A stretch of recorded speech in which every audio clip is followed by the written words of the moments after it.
ఇవాళ మనం డిస్కస్ చేయబోయే topic tubal factor infertility. So ఇన్ఫర్టిలిటీకి చాలా కారణాలు ఉండొచ్చు. సో ఇవాళ నేను డిస్కస్ చేయాల్సిన టాపిక్ ట్యూబల్ ఫ్యాక్టర్ ఇన్ఫర్టిలిటీ అంటే డిస్కస్ చేయబోతున్నాను. ఎందుకు అంటే ఈ మధ్యకాలంలో ఓవేరియన్ ఫ్యాక్టర్స్తో పాటు ట్యూబల్ ఫ్యాక్టర్స్ కూడా అంటే ట్యూబ్స్, ఫెలోపియన్ ట్యూబ్స్ ప్రెగ్నెన్సీ రాకపోవడానికి కారణం చాలా మందిలో చూస్తున్నాను. సో ఫెలోపియన్ ట్యూబ్ అంటే ఏంటి? ఫెలోపియన్ ట్యూబ్ అంటే అది ఒక చాంతాడు లాంటి స్ట్రక్చర్ అనమాట, ఒక థ్రెడ్ లాంటి స్ట్రక్చర్. ఆ స్ట్రక్చర్ ఒక 10 సెంటీమీటర్స్ లెంగ్త్ అనేది ఉంటుంది. యుట్రస్ నుంచి మనకు అండాశయంకి కనెక్షన్ అనేది ఉంటుంది. సో అది ఏం చేస్తుంది అంటే అది ట్రాన్స్పోర్టేషన్ ఛానల్ లాగా, అదొక ట్రాన్స్పోర్టేషన్ ఛానల్ లాగా మనకు వర్క్ చేస్తూ ఉంటుంది. ఇలా ట్రాన్స్పోర్టేషన్ ఛానల్ లాగా వర్క్ చేస్తూ ఉంటుంది. సో ఇక్కడ నుంచి రిలీజ్ అయిన ఎగ్ ఈ ట్యూబ్స్ లోకి వచ్చి wife and husband inter course ఉన్నప్పుడు ఇక్కడ యుట్రస్ లో డిపాజిట్ అయిన స్పర్మ్స్ ఇటు సైడ్ కి వచ్చి, సో ఈ రెండు fertilization, that is site of fertilization అంటాము, రెండు కలిసే ప్లేస్ ఫెలోపియన్ ట్యూబ్. సో ఆ ఫెలోపియన్ ట్యూబ్ ఇది ఇక్కడ దీనిలో ప్రెగ్నెన్సీ ఏర్పడిన తర్వాత, ప్రెగ్నెన్సీ అనేది మనకు గర్భసంచిలోకి జారుకున్న తర్వాత, ప్రెగ్నెన్సీ అంటే గర్భసంచిలో ఉండాలని ఇంట్రాయుట్రైన్ ప్రెగ్నెన్సీ అంటాం. సో వీటిల్లో ఈ ట్యూబ్ లో ఎక్కడైనా ప్రాబ్లం రావచ్చు. ఆ ట్యూబ్ పూడుకుపోవడం, ఆ ట్యూబ్ లో బ్లాక్ ని ట్యూబల్ బ్లాక్ అంటాం. తెలుగులో చెప్పాలి అంటే ట్యూబ్స్ మూసుకుపోవడం లేదా పూడుకుపోవడం అని చెప్తాం. సో దీనికి పూడుకుపోవడానికి కారణాలు ఏంటి అంటే దీనికి చాలా కారణాలు ఉన్నాయి. బట్ మెయిన్ ఫ్యాక్టర్స్ ఏంటంటే పిఐడి, పెల్విక్ ఇన్ఫ్లమేటరీ డిసీజ్. ఎవరికైతే పిఐడి అంటే లైక్ పెల్విక్ ఆర్గాన్స్ అని ఇన్ఫెక్షన్ ఉంటుంది, సో అలాంటిది పిఐడి అంటాం. ఎండోమెట్రియోసిస్ అంటే రక్తం అనేది గూడు కట్టుకొని ఒక స్ట్రక్చర్ లాగా ఏర్పడి ఓవరీలో సిస్ట్ లాగా ఫామ్ అవుతుంది. దాన్నే ఎండోమెట్రియోసిస్ అంటాం. సో అక్కడ ఇది ఎలా ఫామ్ అవుతుంది అంటే యుట్రస్ లో నుంచి వచ్చే బ్లడ్ బ్యాక్ ఫ్లో రావడం వల్ల ఆ ట్యూబ్స్ కూడా ఆ బ్లడ్ తో నిండిపోయి డ్యామేజ్ అవుతాయి. దాన్నే ఎండోమెట్రియోసిస్ అంటాం. ఇంకా లేదు అంటే ఎవరికైనా సర్జరీస్, పెల్విక్ సర్జరీస్ ఉంటాయి. అంటే ఏంటంటే చాలా మందికి అపెండిసెక్టమీ అని జరుగుతుంది. సో అపెండిసెక్టమీ అంటే 24 గంటలు పేగ్ ఆపరేషన్ జరుగుతుంది. సో అలాంటి టైంలో ఏంటంటే బాగా అది ఇన్ఫెక్షన్ అయ్యి పస్ ఫామ్ అయినప్పుడు, చిన్నప్పుడు 18 years అప్పుడు కానీ 20 years అప్పుడు కానీ సర్జరీ అయినప్పుడు వాళ్ళకి ఏమవుతుందంటే అలాంటి టైంలో ట్యూబ్స్ కూడా ఎందుకంటే డ్యామేజ్ అయింటాయి. ఎందుకంటే అపెండిక్స్ ట్యూబ్ రెండు పక్క పక్కనే ఉంటాయి. ఇంకెవరికి చెక్ చేయాలి అంటే ఫెయిల్డ్ ఓవులేషన్ ఇండక్షన్. చాలా మందికి ఒక 6 months 9 months అన్ని ట్రీట్మెంట్ తీసుకొని ఉంటారు. వాళ్ళకి ఎవ్రీథింగ్ సక్రమంగా ఉంటుంది. లైక్ ఎగ్ రిలీజ్ అవుతుంది, రిలీజ్ అయిన టైంలో భార్య భర్త ఉండమంటాము, వాళ్ళు ఇంటర్ కోర్స్ అవుతారు. మేల్ ఫ్యాక్టర్ అంటే సెమెన్ అనాలిసిస్ వాళ్ళది అంటే హస్బెండ్స్ ది నార్మల్ గానే ఉంటుంది. అయినా 6 to 9 months ట్రై చేసిన తర్వాత కూడా ప్రెగ్నెన్సీ రాకపోతే ఇలాంటి వాళ్ళకి చెక్ చేస్తాం. అండ్ ఆఫ్టర్ ఎక్టోపిక్ ప్రెగ్నెన్సీ అంటే ఇందాక చెప్పినట్టు ట్యూబ్ లో ప్రెగ్నెన్సీ ఏర్పడడాన్ని ఎక్టోపిక్ ప్రెగ్నెన్సీ అంటాం. సో ట్యూబ్స్ చూడడానికి బాగానే ఉంటాయి కానీ వాటి యొక్క పనితీరు చాలా మందికి బాగుండదు. సో ఆ కారణాల వల్ల ఎక్టోపిక్ ప్రెగ్నెన్సీ అనేది ఏర్పడడం జరుగుతుంది. తర్వాత చాలా మంది ట్యూబ్స్ అంటే like family planning operation change చేసుకొని ఉంటారు. సో అలాంటి వాళ్ళకి ట్యూబల్ రీకానలైజేషన్ అనే ప్రొసీజర్, మళ్ళీ ట్యూబ్స్ తిరగదిప్పేయడం, చెప్పాలి అంటే పేగు తిరగదిప్పేయడం అని లోకల్ గా చెప్తూ ఉంటారు. సో అలా చేసిన తర్వాత ప్రెగ్నెన్సీ ట్యూబ్స్ అనేది దాని ఫంక్షన్ ని ఎలా అంటే లైక్ పనితీరు రీగైన్ అయ్యాయా లేదా అని చెక్ చేయడానికి ఈ ఆ టైంలో ఈ ట్యూబ్స్ అనేది చెక్ చేయడం జరుగుతుంది. సో మనకు చాలా కారణాలు ఉన్నాయని చెప్పాను కదా. So 15 to 20% of the cases లో ఈ ట్యూబల్ ఫ్యాక్టర్ అంటే ట్యూబ్స్ మూసుకుపోవడం అనేది మనం చూస్తూ ఉన్నాం. ఎలా చెక్ చేస్తారు? ఈ ట్యూబ్స్ ని ఎలా చెక్ చేస్తారంటే దీని టెస్ట్ 3 పద్ధతుల ద్వారా చెక్ చేస్తారు. హిస్ట్రోసాల్పింగోగ్రామ్ అంటే పేషెంట్ కి ఇది మత్తు కొంచెం లిటిల్ పెయిన్ఫుల్ ప్రొసీజర్, మత్తు ఏం అవసరం ఉండదు, లైక్ అనస్థీషియా ఏం అవసరం ఉండదు. సో వీళ్ళకి ఏంటంటే ఎక్స్రే మిషన్ కింద పడుకోబెట్టి ఒక డై ద్వారా ఈ సర్విక్స్ ని అంటే లైక్ గర్భాశయం దగ్గర ఉండే సర్విక్స్ లో నుంచి ఒక డై అనేది పుష్ చేయడం, ఒక డై అనేది ఇంజెక్ట్ చేయడం అనేది జరుగుతుంది. సో ఆ ఇంజెక్ట్ చేసినప్పుడు దాన్ని మనం ఎక్స్రేలో క్యాప్చర్ చేయడం అనేది లైక్ దిస్, ఇలా ఎక్స్రేలో క్యాప్చర్ చేయడం అనేది జరుగుతుంది. ఇలా క్యాప్చర్ చేసినప్పుడు ఇక్కడ నుంచి పంపించినప్పుడు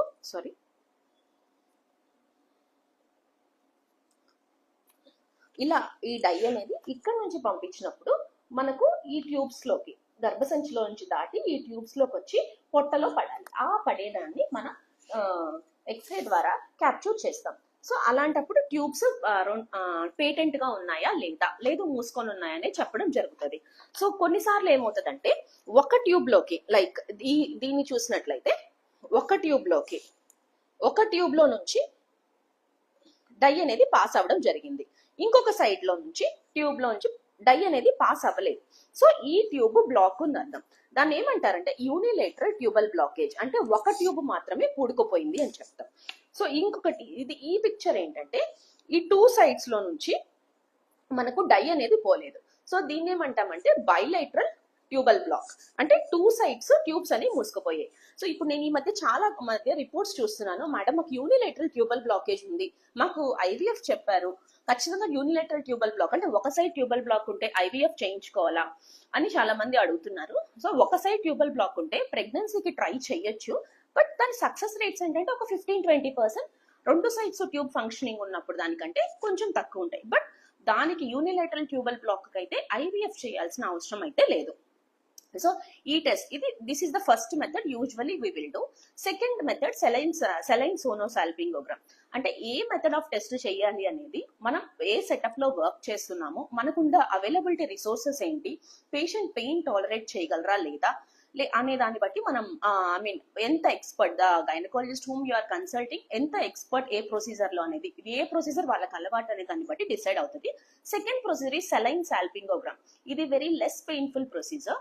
సో ఈ ప్రొసీజర్ లో ఏంటంటే మనము సెలైన్ ని గర్భాశయంలోకి ఇంజెక్ట్ చేయడం జరుగుతుంది. అది ఆ ట్యూబ్స్ ఎడ్జెస్ లో నుంచి ఎయిదర్ ఇది పడుతుందా లేదా అంటే లైక్ స్కాన్ మిషన్ లో చూసి మనం చెక్ చేయడం అనేది జరుగుతుంది. ఇది అంత పెయిన్ఫుల్ ప్రొసీజర్స్ కాదు, దీనికి ఏమి మనకి ఎక్విప్మెంట్ ఎక్స్రే మిషన్ అవేం అవసరం లేదు, జస్ట్ ఒక స్కాన్ మిషన్ ఉంటే మనం we can find it out. So ఇప్పుడు హెచ్ఎస్జిలో ఇందాక చెప్పినట్టు ట్యూబ్స్ మూసుకుపోయినాయని మనము నిర్ధారించుకున్న తర్వాత ఓన్లీ 60-70% ఆఫ్ ద కేసెస్ కి ఈ హెచ్ఎస్జి అనేది పాజిటివిటీ తెలుస్తుంది. మిగిలిన 30-40% ఆఫ్ ద కేసెస్ లో ట్యూబ్స్ ఓపెన్ అయింటాయి కానీ but because of the pain, ఆ పెయిన్ వల్ల ఏమవుతుందంటే ఈ గర్భసంచిలో ఉన్న ట్యూబ్స్ ఎంట్రీ పాయింట్ దగ్గర స్పాజం అంటాం, అంటే లైక్ అవి జస్ట్ కృషించుకుపోతాయి. సో అలాంటప్పుడు ఏమవుతుందంటే దాంట్లో నుంచి డై వెళ్ళదు. సో వెళ్ళినప్పుడు మనం ఏమనుకుంటాం, ఓహో ట్యూబ్స్ బ్లాక్ ఉన్నాయి అనుకుంటాం. బట్ ఇది చేసిన తర్వాత గోల్డ్ స్టాండర్డ్ ప్రొసీజర్ ఏంటి, బ్లాక్ ఉన్న తర్వాత మనం గోల్డ్ స్టాండర్డ్ ఏది అంటే మనం చేసేది లాప్రోస్కోపీ ద్వారా క్రోమోపర్టుబేషన్, అంటే లాప్రోస్కోపీ చేసి క్రోమోపర్టుబేషన్ అనే టెస్ట్ చేయడం జరుగుతుంది. సో క్రోమోపర్టుబేషన్ అంటే ఏంటి అంటే సో ఇలా ఈ ప్రొసీజర్ ద్వారా దీని ద్వారా డై అనేది ఇంజెక్ట్ చేయడం జరుగుతుంది. ఈ బ్లూ కలర్ అంటే కింద నుంచి మనం పేషెంట్ కి మత్తిచ్చి ఉంటాము. సో పెయిన్ తెలియదు కాబట్టి ఏదైతే మజల్ ఆ కార్నియా దగ్గర అంటే starting point of the tube దగ్గర ఏదైతే మజల్ మూసుకుపోయి ఉంటుందో ఆ మత్తివ్వడం వల్ల పేషెంట్ పెయిన్ ఫ్రీ అవుతారు. కాబట్టి ఈ ప్రొసీజర్ ద్వారా మనం ఇంజెక్ట్ చేసినట్లయితే సో దీని నుంచి ఇప్పుడు ఈ డై అనేది ఫ్రీగా స్పిల్ అయింది. సో ట్యూబ్స్ బ్లాక్ అనేది ఈ పేషెంట్ కి లేదు అని చెప్పొచ్చు. సో ఇప్పుడు సో దీని ద్వారా మనం 30-40% ఆఫ్ ద కేసెస్ పేటెన్సీ అనేది ఆల్మోస్ట్ రావడం జరుగుతుంది. సో మిగిలిన 40-50% ఆఫ్ ద కేసెస్ లో ట్యూబ్స్ కి ఓపెన్ చేయడానికి, అంటే ట్యూబ్ ఏవైతే మనకు హోల్స్ ఏమైనా పూడిపోయినప్పుడు మనం ఎలా ఓపెన్ చేయడానికి ట్రై చేస్తామో అలానే ఈ ట్యూబ్స్ మూసుకుపోయినప్పుడు కూడా హిస్ట్రోస్కోపిక్ ట్యూబల్ క్యానులేషన్ అనే పద్ధతిని ట్రై చేయొచ్చు. సో ఇది ఎలా చేస్తారు అంటే సో ఇక్కడ చూసారా, ఇది ఆస్టియా, దీన్ని ఏమంటామంటే ఆస్టియా చేస్తాము. దాన్ని లాప్రోస్కోపీ ద్వారా హిస్ట్రోస్కోపీ రెండు కంబైన్ చేసి మనం ఇది చూసారా ట్యూబ్స్ ని ఫస్ట్ మనం చూసుకున్న తర్వాత హిస్ట్రోస్కోపీ ద్వారా ఒక క్యానులా లాంటిది పెట్టడం, అంటే లైక్ జస్ట్ చెప్పాలి అంటే ఏదన్నా మనకు బ్లాక్ అయింది అనుకోండి లైక్ వాటర్ కానీ ఏదన్నా, how will use the force, అలానే మనము ట్యూబ్స్ ఓపెన్ చేయడానికి ఫోర్స్ ఇవ్వడం అనేది జరుగుతుంది. ఇక్కడ చూసిన పిక్చర్ లో చూసారా హిస్ట్రోస్కోపీ ట్యూబల్ క్యానులేషన్ అనేది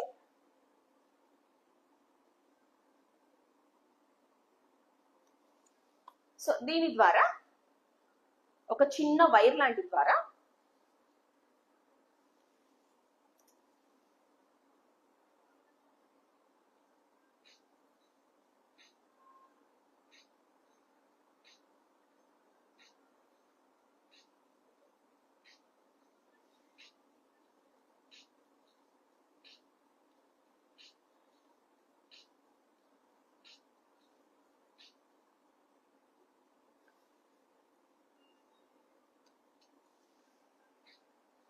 సో ఆ చిన్న వైర్ లాంటిది అక్కడ ఇంజెక్ట్ చేసినప్పుడు దాని ద్వారా డై అనేది పుష్ చేయడం జరుగుతుంది.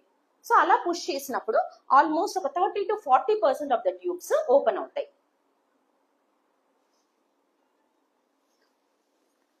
సో ఇలా కూడా ఓపెన్ అవ్వకపోతే దాన్ని ఏమంటామంటే ఫెయిల్డ్ ట్యూబల్ క్యానులేషన్ ప్రొసీజర్ అంటాం.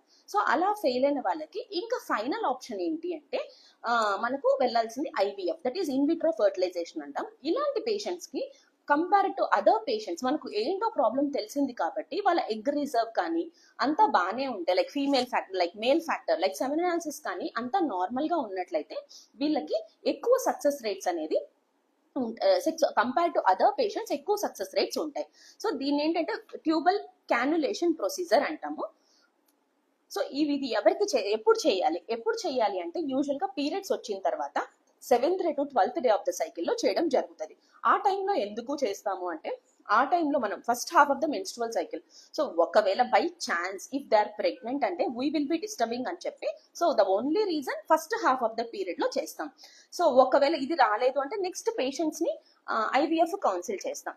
సో ఈ ట్యూబల్ క్యానులేషన్ ఇప్పుడు చాలా మంది పేషెంట్స్ కి మేడం మాకు ట్యూబల్ బ్లాక్ ఉంది, మీరు ఇలా ట్యూబల్ బ్లాక్ రిలీజ్ చేయండి అని వస్తున్నారు. సో అది ప్రతి ఒక్కరికి చెయ్యము, ఎందుకంటే వాళ్ళకి హస్బెండ్ కూడా సెమెన్ అనాలిసిస్ అంటే లైక్ కౌంట్ కూడా తక్కువ ఉంటుంది. సో అలాంటి వాళ్ళకి కనుక మనం హస్బెండ్ సెమెన్ కౌంట్ చేయకుండా వెళ్ళి మనము సర్జరీ చేసి తనకి ట్యూబ్స్ ఓపెన్ చేస్తే సో వాళ్ళకి హస్బెండ్స్ కి సెమెన్ కౌంట్ తక్కువ ఉన్నప్పుడు మనం అలా ట్యూబ్స్ ఓపెన్ చేసినా కూడా వాళ్ళకి న్యాచురల్ గా ప్రెగ్నెన్సీ అనేది రాదు. సో మనం ఈ మేజర్ ప్రొసీజర్ కి వెళ్లే ముందు హస్బెండ్ సెమెన్ అనాలిసిస్, తన ఎగ్ కౌంట్ అంటే ఫీమేల్ యొక్క ఎగ్ కౌంట్ ఎలా ఉంది అనేది చాలా ఇంపార్టెంట్. ఇవి రెండు చూసుకున్న తర్వాతే మనం పేషెంట్ ని సర్జరీకి కౌన్సిల్ చేయడం అనేది జరుగుతుంది. సో నెక్స్ట్ కమింగ్ టు ఇంకొకటి ఏంటంటే ట్యూబల్ రీకానలైజేషన్ ప్రొసీజర్. సో ఈ మధ్య కాలంలో almost for the past 1 year so many patients are coming because మాకేంటంటే మేడం ఫ్యామిలీ ప్లానింగ్ ఆపరేషన్ చేయించుకున్నాము ప్లస్ ట్యూబల్ రీకానలైజేషన్ అంటే పేగు కట్ చేసిన తర్వాత దాన్ని తిరగదిప్పి కూడా వేయించుకున్నాము, బట్ నాకు ప్రెగ్నెన్సీ రావట్లేదు. తిరగదిప్పి వేయించుకున్నా కూడా ఎందుకు ప్రెగ్నెన్సీ రావట్లేదని చాలా మంది పేషెంట్స్ వస్తున్నారు. సో వాళ్ళకి నేను సజెస్ట్ చేసేది ఏంటి అంటే సో ఎవరు అడుగుతున్నారండి ఈ మధ్య మాకు ఇద్దరు కిడ్స్ ఉన్నారు, ఇప్పుడు మేము 3వ వాళ్ళకి వెళ్ళాలనుకుంటున్నాము, లేదు మాకు 2 కిడ్స్ ఉన్నారు, బై అన్ఫార్చునేట్లీ మా కిడ్స్ 2 ఎక్స్పైర్ అయ్యారు, లేదు ఒక బేబీయే ఉంది, వీ వాంట్ అనదర్ బేబీ, మాకు అప్పుడు తెలియక మేము ఫ్యామిలీ ప్లానింగ్ ఒక బేబీతోనే చేసేసుకున్నాము అన్నట్టు చాలా మంది వస్తున్నారు. సో అలాంటి వాళ్ళకి ఏంటంటే ఫస్ట్ మనం చాలా మంది ట్యూబల్ రీకానలైజేషన్ అంటే ఏంటి అంటే సో జస్ట్ మనం కట్ చేసిన ట్యూబ్ ని ఏదైతే ట్యూబెక్టమీలో చేస్తామో కట్ చేసిన ట్యూబ్ ని జస్ట్ మళ్ళీ జాయిన్ చేయడం అనేది జరుగుతుంది. సో ఈ ట్యూబల్ క్యానలైజేషన్ ప్రొసీజర్ చేసే ముందు మెయిన్ గుర్తుపెట్టుకోవాల్సింది ఏంటి అంటే ఇది అందరికీ సెట్ అవ్వదు. సో మనం గుర్తుపెట్టుకోవాల్సిందంటే పేషెంట్ ఏజ్ ఎంత. సో ఒకవేళ చాలా మంది ఇప్పుడు మాకు పిల్లలు almost 10 years 15 years madam accident లో 2 పిల్లలు చనిపోయారని వస్తున్నారు. సో అప్పుడు ఆల్మోస్ట్ తన ఏజ్ ఎంత ఉంటుంది, ఫీమేల్ ఏజ్ మేబీ అరౌండ్ 40-45 ఉండొచ్చు.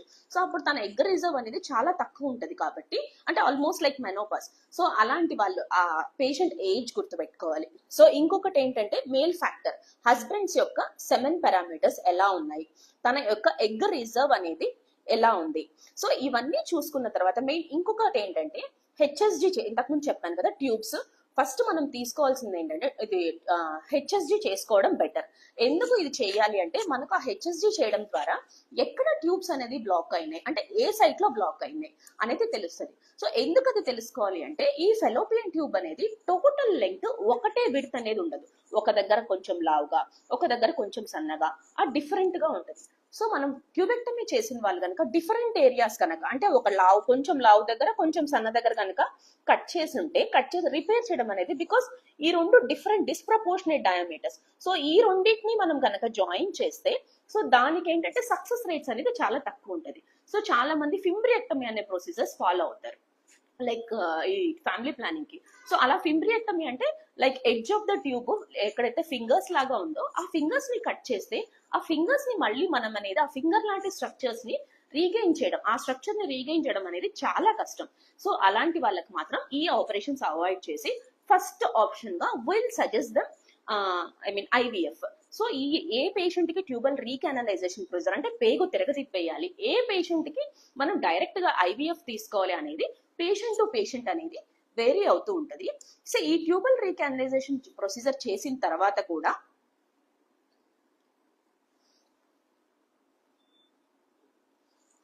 So this is the tubal recanalization procedure. So ఇక్కడ మీరు చూసారు కదా, ఇక్కడ ట్యూబ్ ని, ఈ ఎడ్జెస్ ఆఫ్ ద ట్యూబ్ ని మనం ఫ్రెషన్ చేయడం అనేది, ఫస్ట్ ఫ్రెషన్ చేయడం అనేది జరుగుతుంది. ఈ ట్యూబ్స్ కట్ చేసిన ట్యూబ్స్ ని తర్వాత మనం దాన్ని ఒక సో బ్లడ్ అవి ఎక్కువ బ్లీడింగ్ అవ్వకుండా వాసోప్రెసిన్ అవి డై ఇంజెక్ట్ చేసుకొని ఆ ఎడ్జెస్ ని ఫ్రెషన్ చేసిన తర్వాత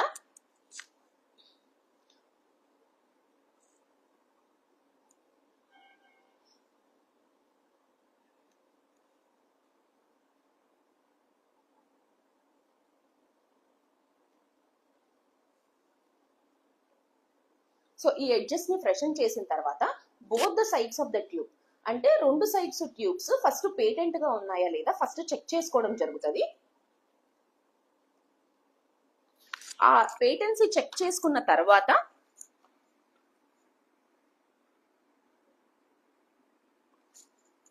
ఆ పేటెన్సీ చెక్ చేసుకున్న తర్వాత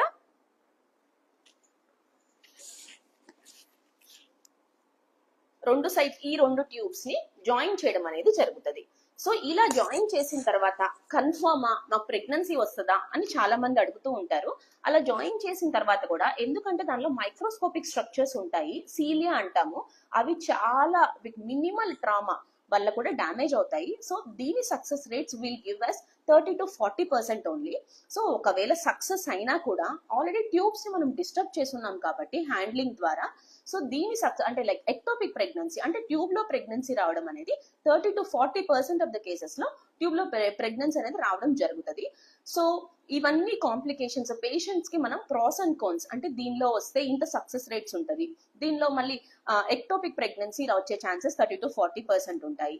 ఇవన్నీ పేషెంట్ కి ఎక్స్ప్లెయిన్ చేసి తర్వాత పేషెంట్స్ చాయిస్ బట్టి ఇద్దరు ఐవీఎఫ్ ప్రొసీజర్ కి వెళ్ళాలా లేదు ఈ ట్యూబల్ రీకానలైజేషన్ ప్రొసీజర్ కి వెళ్ళాలా అనేది ఆప్షన్ పేషెంట్ కి ఇవ్వడం జరుగుతుంది.